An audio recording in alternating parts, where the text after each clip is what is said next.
ಹರಿ ಓಂ ತತ್ಸತ್. ಇಂದು ನಾವು ಅಜ ಏಕಾದಶಿ ಅಥವಾ ಆನಂದ ಏಕಾದಶಿ ಮಹಿಮೆ, ಅದರ ವ್ರತ ವಿಧಾನ, ವಿಶೇಷ ಕಥೆ ಮತ್ತು ಫಲಶ್ರುತಿಯ ಬಗ್ಗೆ ಸಂಪೂರ್ಣವಾಗಿ ತಿಳಿದುಕೊಳ್ಳೋಣ. ಈ ಏಕಾದಶಿ ಶ್ರಾವಣ ಮಾಸದ ಕೃಷ್ಣ ಪಕ್ಷದಲ್ಲಿ ಬರುತ್ತೆ. ಸಾಕ್ಷಾತ್ ಶ್ರೀಕೃಷ್ಣನೇ ಈ ಏಕಾದಶಿಯ ಮಹಿಮೆಯನ್ನ ಧರ್ಮರಾಜ ಯುಧಿಷ್ಠಿರನಿಗೆ ಹೇಳಿಕೊಡುತ್ತಾನೆ. ಈ ದಿನ ಉಪವಾಸದಿಂದ ಭಕ್ತಿಯಿಂದ ಮನಸ್ಸು ಶುದ್ಧವಾಗಿರಿಸಿಕೊಂಡು ವಿಷ್ಣು ದೇವರನ್ನ ಆರಾಧಿಸಿದರೆ ಜನ್ಮ ಜನ್ಮಗಳ ಪಾಪಗಳು ನಶಿಸಿ ದಾರಿದ್ರ್ಯವು ದೂರಾಗಿ ಸಕಲ ಆನಂದಗಳು ಜೀವನದಲ್ಲಿ ನೆಲೆಸುತ್ತೆ.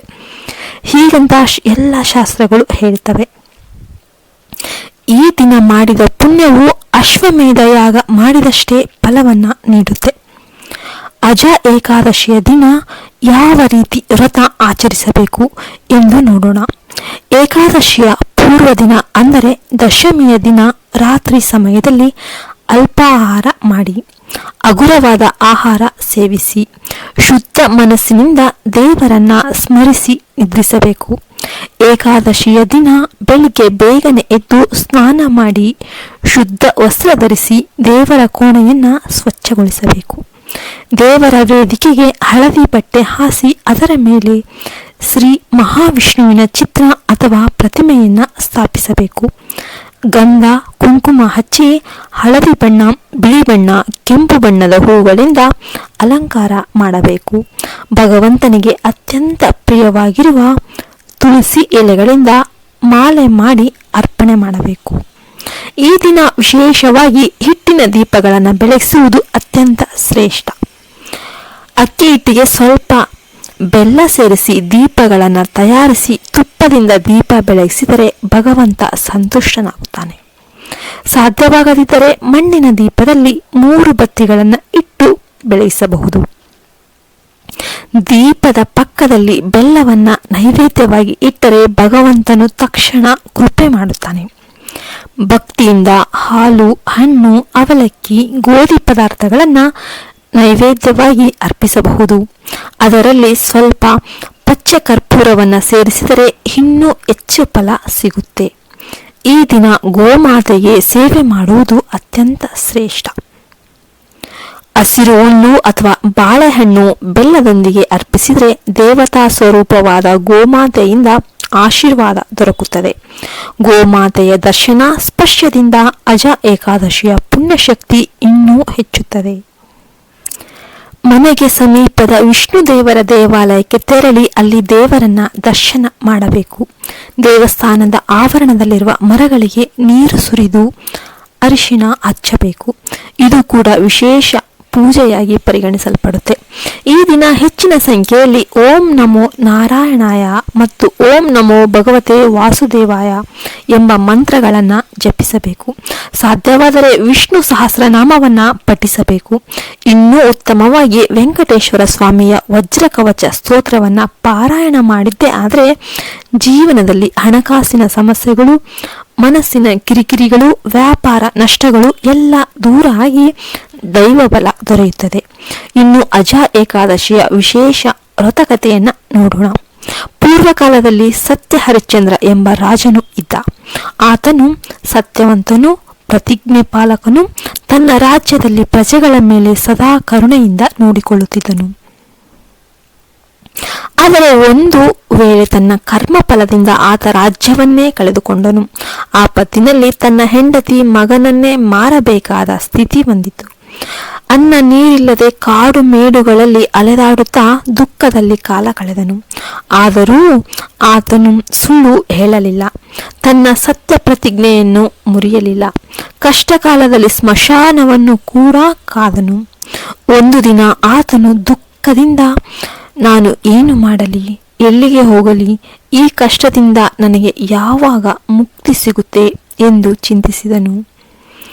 ಆ ಸಮಯದಲ್ಲಿ ಗೌತಮ ಋಷಿಗಳು ಅವನ ಬಳಿ ಬಂದರು. ಋಷಿಗಳು ಅವನ ದುಃಖಗಳನ್ನು ತಿಳಿದುಕೊಂಡು ಹೇಳಿದರು, ಓ ರಾಜನೇ, ಶ್ರಾವಣ ಕೃಷ್ಣ ಪಕ್ಷದಲ್ಲಿ ಬರುವ ಅಜ ಏಕಾದಶಿಯು ಅತ್ಯಂತ ಪುಣ್ಯದಾಯಕ. ಈ ಏಕಾದಶಿಯನ್ನು ನಿಷ್ಠೆಯಿಂದ ಮಾಡಿದರೆ ನಿನ್ನ ಎಲ್ಲ ಪಾಪಗಳು ನಶಿಸುತ್ತವೆ. ಇನ್ನು 7 ದಿನಗಳಲ್ಲಿ ಈ ಏಕಾದಶಿ ಬರ್ತಾ ಇದೆ. ಆ ದಿನ ಭಕ್ತಿಯಿಂದ ಉಪವಾಸ ಮಾಡಿ ವಿಷ್ಣುವನ್ನು ಸ್ಮರಿಸುತ್ತಾ ಜಾಗರಣೆ ಮಾಡು. ನಿನ್ನ ಕಷ್ಟಗಳು ಅಂತ್ಯವಾಗುತ್ತವೆ ಎಂದು ಆಶೀರ್ವಾದ ಮಾಡಿದರು. ಹರಿಶ್ಚಂದ್ರನು ಋಷಿಗಳ ಮಾತನ್ನು ಪಾಲಿಸಿ ಅಜ ಏಕಾದಶಿಯ ವ್ರತವನ್ನ ಪ್ರಾಮಾಣಿಕವಾಗಿ ಮಾಡಿದನು. ಆ ದಿನದಿಂದ ಅವನ ಜೀವನದಲ್ಲಿ ಅದ್ಭುತ ಬದಲಾವಣೆ ಉಂಟಾಯಿತು. ಅವನ ಎಲ್ಲ ಪಾಪಗಳು ನಶಿಸಿ ಹೋದವು. ಅವನು ಮತ್ತೆ ತನ್ನ ಹೆಂಡತಿ ಮಗನೊಂದಿಗೆ ಸೇರಿಕೊಂಡನು. ಸತ್ತ ಮಗನು ಬದುಕಿಕೊಂಡನು. ದೇವತೆಗಳು ಆಕಾಶದಿಂದ ಹೂಗಳನ್ನು ಸುರಿಸಿದರು. ಆತನು ತನ್ನ ರಾಜ್ಯವನ್ನು ಮರಳಿ ಪಡೆದನು. ನಂತರ ಸ್ವರ್ಗವನ್ನು ಕೂಡ ಪಡೆದನು.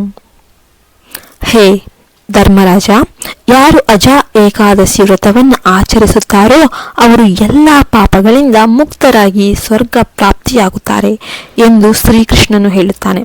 ಈ ಕಥೆಯನ್ನು ಕೇಳಿದಷ್ಟೇ ಅಥವಾ ಓದಿದಷ್ಟೇ ಕೂಡ ಅಶ್ವಮೇಧ ಯಾಗ ಮಾಡಿದರಷ್ಟೇ ಪುಣ್ಯ ದೊರೆಯುತ್ತದೆ. ಬ್ರಹ್ಮಾಂಡ ಪುರಾಣದಲ್ಲೂ ಅಜ ಏಕಾದಶಿಯ ಮಹಾತ್ಮೆ ವಿವರವಾಗಿ ಬಂದಿದೆ. ಹೀಗಾಗಿ ಫ್ರೆಂಡ್ಸ್, ನಾಳೆಯ ಈ ಅಜ ಏಕಾದಶಿಯನ್ನು ಭಕ್ತಿಯಿಂದ ಆಚರಣೆ ಮಾಡಿ ವಿಷ್ಣುವಿನ ಕೃಪೆಗೆ ಪಾತ್ರರಾಗಿ ದಾರಿದ್ರ್ಯ ಪಾಪಗಳನ್ನು ನಾಶ ಮಾಡಿ ಜೀವನದಲ್ಲಿ ಸಕಲ ಸುಖ ವೈಭೋಗ ಎಲ್ಲ ನಿಮಗೆ ದೊರೆಯಲಿ ಎಂದು ಆಶಿಸುತ್ತಾ ಈ ವಿಡಿಯೋವನ್ನು ಮುಗಿಸ್ತಾ ಇದ್ದೇನೆ. ಎಲ್ಲರೂ ಓಂ ನಮೋ ನಾರಾಯಣಾಯ ಅಂತ ಕಮೆಂಟ್ ಮಾಡೋದನ್ನ ಮರಿಬೇಡಿ. ವಿಡಿಯೋ ಇಷ್ಟ ಆದರೆ ಲೈಕ್ ಮಾಡಿ, ಶೇರ್ ಮಾಡಿ, ಸಬ್ಸ್ಕ್ರೈಬ್ ಮಾಡಿ. ಹರಿ ಓಂ ತತ್ಸತ್. ಜೈ ಹಿಂದ್, ಜೈ ಭಾರತ್ ಮಾತೆ.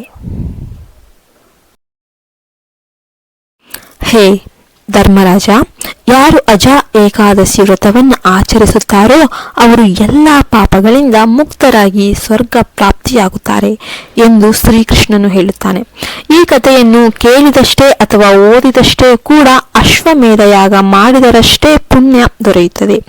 ಬ್ರಹ್ಮಾಂಡ ಪುರಾಣದಲ್ಲೂ ಅಜ ಏಕಾದಶಿಯ ಮಹಾತ್ಮೆ ವಿವರವಾಗಿ ಬಂದಿದೆ. ಹೀಗಾಗಿ ಫ್ರೆಂಡ್ಸ್, ನಾಳೆಯ ಈ ಅಜ ಏಕಾದಶಿಯನ್ನು ಭಕ್ತಿಯಿಂದ ಆಚರಣೆ ಮಾಡಿ ವಿಷ್ಣುವಿನ ಕೃಪೆಗೆ ಪಾತ್ರರಾಗಿ ದಾರಿದ್ರ್ಯ ಪಾಪಗಳನ್ನು ನಾಶ ಮಾಡಿ ಜೀವನದಲ್ಲಿ ಸಕಲ ಸುಖ ವೈಭೋಗ ಎಲ್ಲ ನಿಮಗೆ ದೊರೆಯಲಿ ಎಂದು ಆಶಿಸುತ್ತಾ ಈ ವಿಡಿಯೋವನ್ನು ಮುಗಿಸ್ತಾ ಇದ್ದೇನೆ. ಎಲ್ಲರೂ ಓಂ ನಮೋ ನಾರಾಯಣಾಯ ಅಂತ ಕಮೆಂಟ್ ಮಾಡೋದನ್ನ ಮರಿಬೇಡಿ. ವಿಡಿಯೋ ಇಷ್ಟ ಆದರೆ ಲೈಕ್ ಮಾಡಿ, ಶೇರ್ ಮಾಡಿ, ಸಬ್ಸ್ಕ್ರೈಬ್ ಮಾಡಿ. ಹರಿ ಓಂ ತತ್ಸತ್. ಜೈ ಹಿಂದ್, ಜೈ ಭಾರತ್ ಮಾತೆ. ಹೇ ಧರ್ಮರಾಜ, ಯಾರು ಅಜ ಏಕಾದಶಿ ವ್ರತವನ್ನು ಆಚರಿಸುತ್ತಾರೋ ಅವರು ಎಲ್ಲ ಪಾಪಗಳಿಂದ ಮುಕ್ತರಾಗಿ ಸ್ವರ್ಗ ಪ್ರಾಪ್ತಿಯಾಗುತ್ತಾರೆ ಎಂದು ಶ್ರೀಕೃಷ್ಣನು ಹೇಳುತ್ತಾನೆ.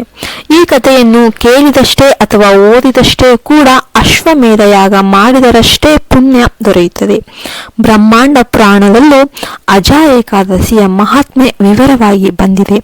ಹೀಗಾಗಿ ಫ್ರೆಂಡ್ಸ್, ನಾಳೆಯ ಈ ಅಜ ಏಕಾದಶಿಯನ್ನು ಭಕ್ತಿಯಿಂದ ಆಚರಣೆ ಮಾಡಿ ವಿಷ್ಣುವಿನ ಕೃಪೆಗೆ ಪಾತ್ರರಾಗಿ ದಾರಿದ್ರ್ಯ ಪಾಪಗಳನ್ನು ನಾಶ ಮಾಡಿ ಜೀವನದಲ್ಲಿ ಸಕಲ ಸುಖ ವೈಭೋಗ ಎಲ್ಲ ನಿಮಗೆ ದೊರೆಯಲಿ ಎಂದು ಆಶಿಸುತ್ತಾ ಈ ವಿಡಿಯೋವನ್ನು ಮುಗಿಸ್ತಾ ಇದ್ದೇನೆ.